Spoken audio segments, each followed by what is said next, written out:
I had just gotten off my shift at the burger joint, smelling like grease and fryer oil, my feet aching from standing all day.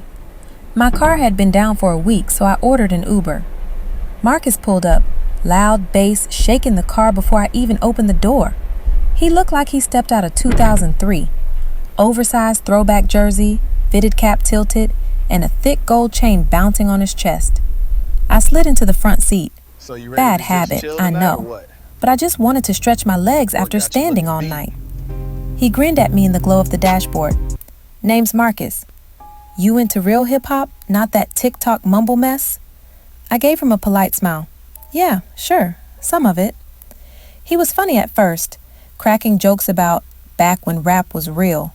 I half laughed, but too tired to care. But then his voice got serious. You know, I've been rapping over 20 years, 2 whole decades in the game, and still, not one record deal. Crazy, right? He chuckled, but his eyes stayed sharp on the road. Industry don't want real rappers anymore. They want clowns with rainbow hair. I nodded, staring out the window. My head was pounding from the fryer heat and cheap headset static. You cool with hearing a track? He asked. I rubbed my temples. Sorry, I've got a headache. Maybe another time. He laughed it off. 5 minutes later, he asked again. Come on, just one. Might change your life. I shook my head. Not tonight, sorry. By the 3rd time, I was firm. No, I really don't feel up to it. That's when he cut the music and the car went silent. His jaw flexed in the dim glow. We turned down a darker road, and suddenly he reached to the side of his seat. My heart froze as he pulled out a gun and rested it across his lap. You think you can just brush me off? His voice was low, sharp. 20 years in the game, and all I got is a burned CD and no respect. You gonna listen to this damn mixtape? He hit the stereo. The beat kicked in, and his voice filled the car. Raw, angry verses recorded years ago. He rapped along with himself, veins bulging, eyes cutting to me for approval. That bar was crazy, right? You caught that punchline? My throat tightened. Yeah, that was good. He leaned closer. Don't lie. Be real with me. So I lied better.